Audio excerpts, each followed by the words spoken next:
Alhamdulillahi badil hadi ila bayani mahyair rasyadi Ahmad dahar baban nuha wa rasaman samsat bayani fi sudul ulama Ashhadu an la ilaha illallah wahdahu la syarika lah wa asyhadu anna Muhammadan abduhu wa rasuluhu al-mab'uts rahmatan lil alamin Allahumma shalli ala sayyidina Muhammad wa ala alihi wa ashabihi ajma'in amma ba'du fa ya ayyuhal muslimun usikum wa nafsi bi taqwallah faqad fazal muttaqun kama qala ta'ala ya ayyuhalladzina amanu taqullaha haqqa tuqatih wa la tamutunna illa wa antum muslimun Sadaqallahul azim.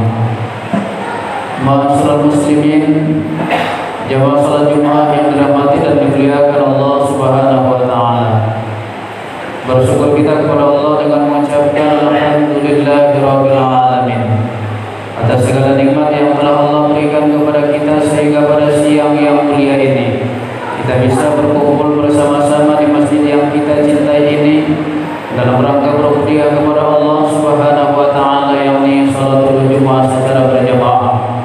Salat dan salam tanpa saja kita kirimkan ke junjungan alam yakni baginda Rasul sallallahu alaihi wasallam.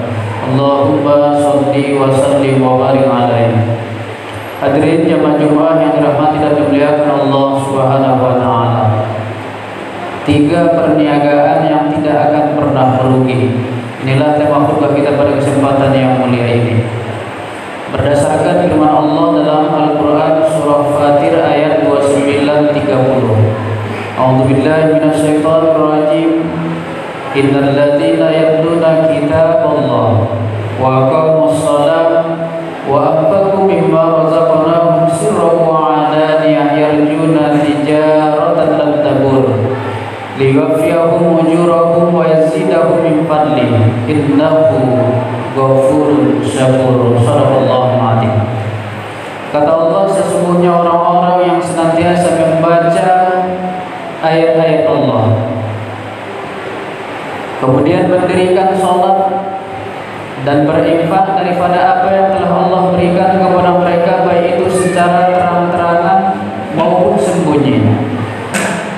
Mereka mengharapkan perniagaan yang tidak pernah merugi, maka Allah akan sempurnakan pahala mereka dan Allah akan tambah karunia kepada mereka. Sesungguhnya Allah Maha Pengampun lagi Maha Mensyukuri.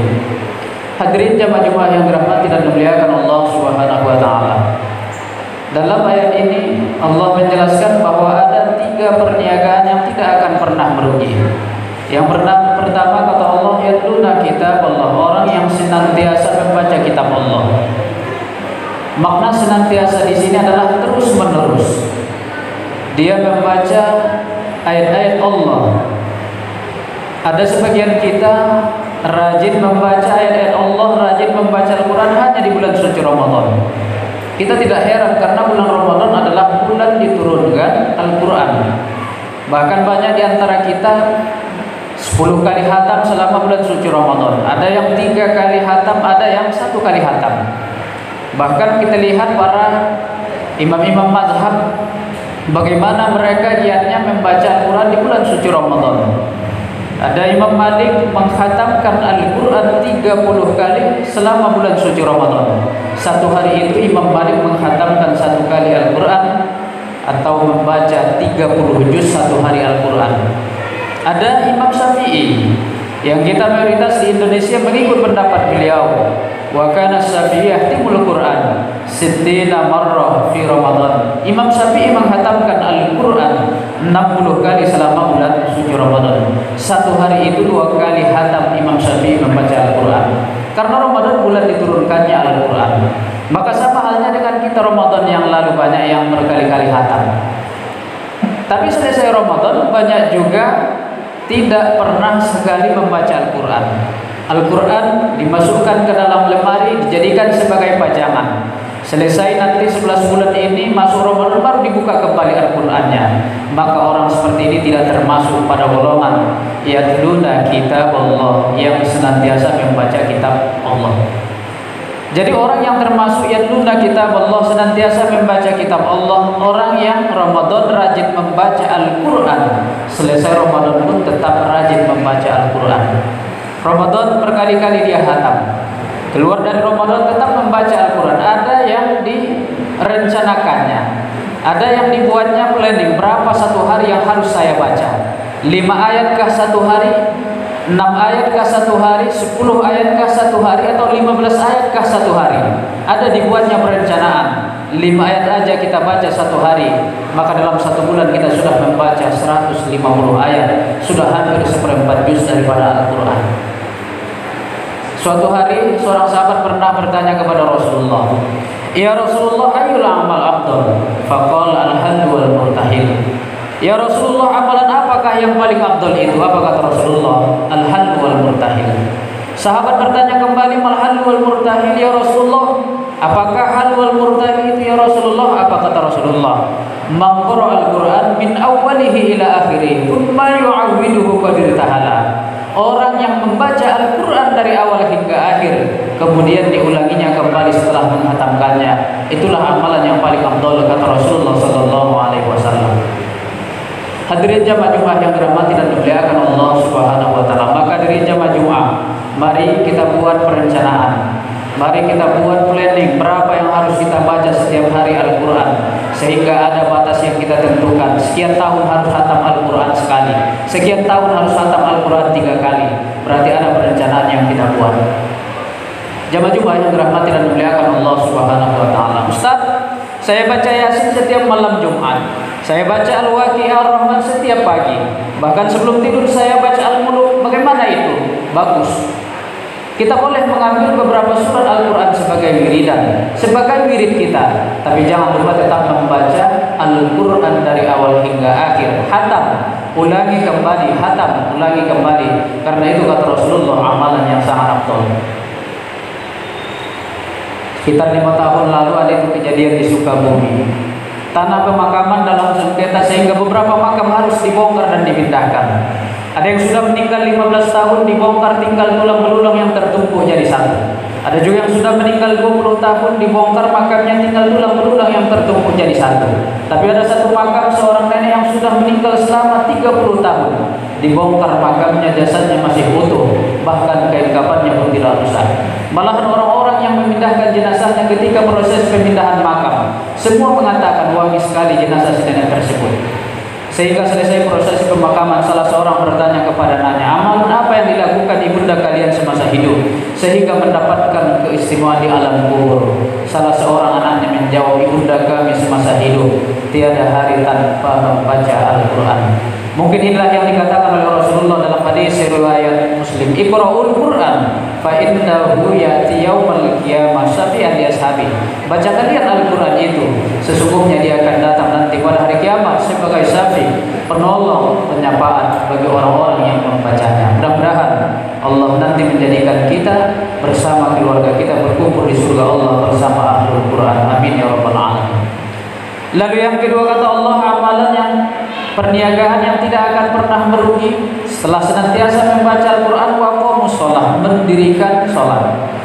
Kalau kita perhatikan redaksi ayat yang menyuruh untuk sholat dalam Al-Quran selalu aqimu, yuqimu atau aqamu, mendirikan sholat. Tidak pernah kita lihat if'alus sholat, fa'alus sholat, yaf'alus sholat, kerjakan sholat, lakukan sholat, tidak pernah. Karena makna yuqimu itu ada makna istimror, makna yang terus menerus. Habis sholat subuh masuk waktu zuhur, sholat dia. Habis waktu zuhur masuk sholat asar, sholat dia. Habis waktu asar masuk sholat maghrib, sholat dia. Habis sholat maghrib masuk waktu isya, sholat isya dia. Sehari semalam itu dia istimror, 5 waktunya dikerjakan. Maka inilah yang disebut dengan aqimus sholat, mendirikan sholat. Kalau ada orang subuh sholat, zuhur tak sholat, asar sholat, maghrib tak sholat, isya sholat, subuh tak sholat lagi, maka orang seperti ini tidak disebut dengan aqimus sholat, mendirikan sholat. Dan ingat hadirin jamaah yang dirahmati dan dimuliakan Allah, ibadah sholat adalah ibadah penentu dari semua ibadah kita. Bagus tidaknya nanti ibadah-ibadah kita yang lain itu ditentukan oleh ibadah sholat, sehingga ibadah sholat itu adalah kunci dari segala ibadah. Saya ulangi sekali lagi, ibadah sholat adalah kunci dari segala ibadah.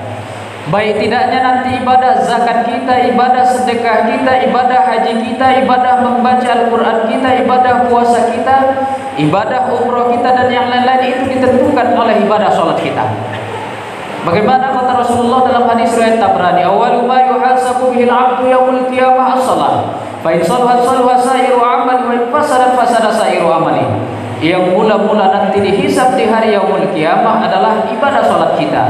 Apabila bagus ibadah sholat kita, maka ibadah yang lain pun dianggap menjadi bagus. Tapi apabila sudah rusak ibadah sholat kita, maka ibadah yang lain pun dianggap menjadi rusak. Ada orang sedekah miliaran tapi tak sholat-sholat, maka nanti akan sia-sia semua. Ada orang berpuasa Ramadan, tak pernah tinggal puasa Ramadannya. Ternyata dia puasa tapi tidak sholat, maka nanti sia-sia semua di hadapan Allah. Ada orang yang hari-harinya rajin membaca Al-Quran, tapi sholatnya bolong-bolong, maka semua nanti akan sia-sia di hadapan Allah Subhanahu Wa Taala. Yang bagus itu adalah kita memperbaiki dan menjaga ibadah sholat kita, baru kita tingkatkan ibadah-ibadah yang lain. Hadirin jamaah yang dirahmati dan dimuliakan Allah Subhanahu Wa Taala.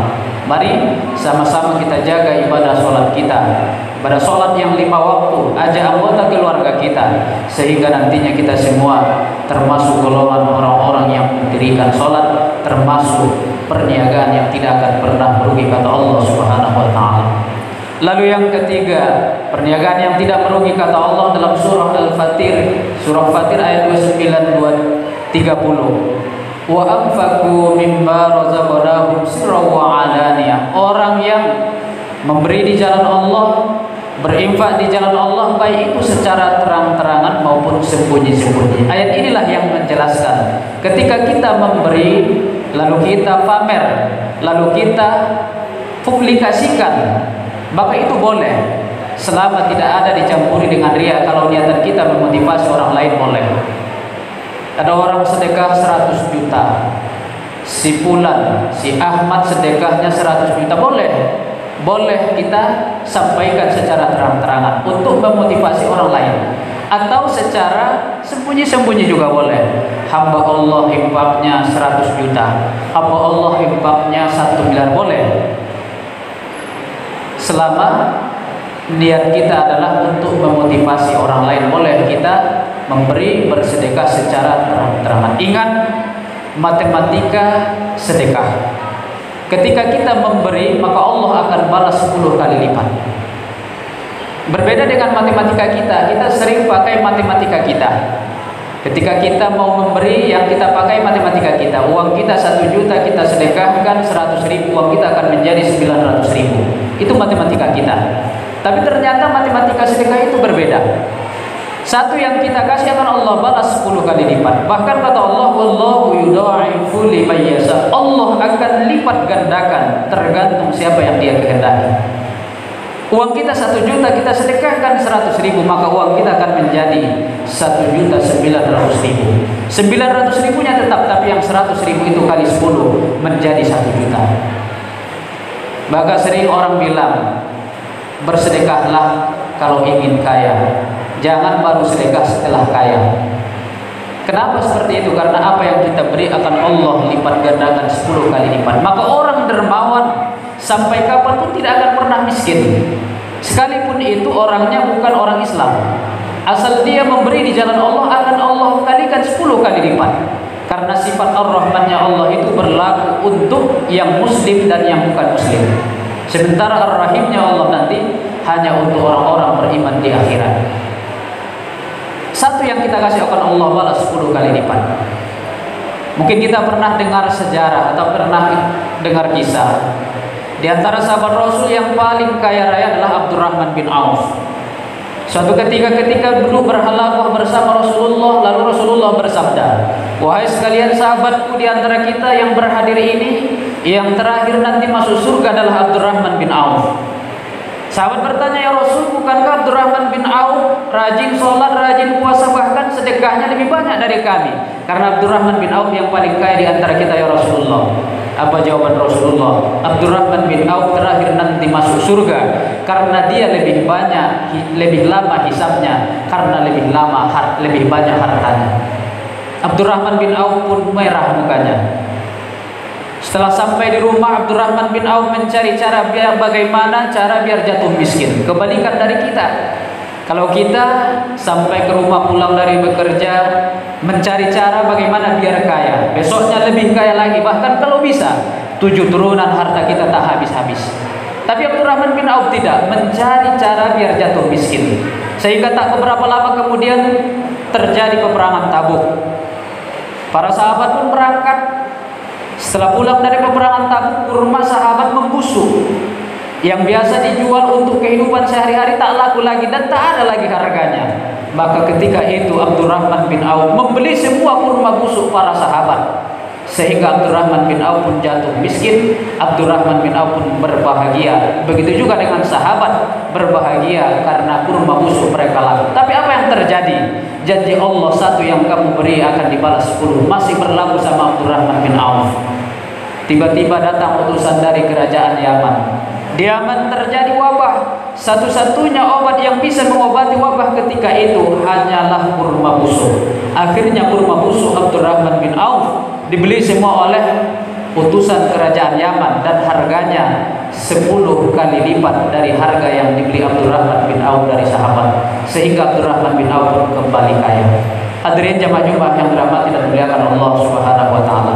Mari sama-sama kita amalkan 3 perniagaan yang tidak pernah merugi ini. Yang pertama tadi kata Allah, senantiasa membaca Al-Quran, buat planning, buat perencanaan berapa ayat yang kita baca setiap hari. Dan biasanya kalau kita baca Quran itu semakin nikmat ketika kita memulai. Biasa kita baca 3 ayat, pingin 5 ayat, habis 5 ayat pingin 10 ayat. Karena itu salah satu kemujizatan Al-Quran, ketika kita membacanya perasaan kita tenang dan nikmat. Kemudian yang kedua, dirikan sholat. Jangan pernah bolong-bolong lagi sholat kita. Kalau bisa, kerjakanlah sholat yang 5 waktu di awal waktu. Itu pertanda kita sangat cinta kepada Allah Subhanahu wa taala. Lalu yang terakhir, yang ketiga, berinfak atau memberilah di jalan Allah, baik itu dengan sedekah atau yang lain, baik itu secara terang-terangan maupun sembunyi. Tetap keduanya diperbolehkan oleh Allah Subhanahu wa taala. Semoga bermanfaat. Barakallahu li wa lakum bil Qur'anil azim wa nafa'ani wa iyyakum bima fihi minal ayati wa dzikril hakim wa taqabbal minni wa minkum tilawatahu innahu huwas sami'ul alim.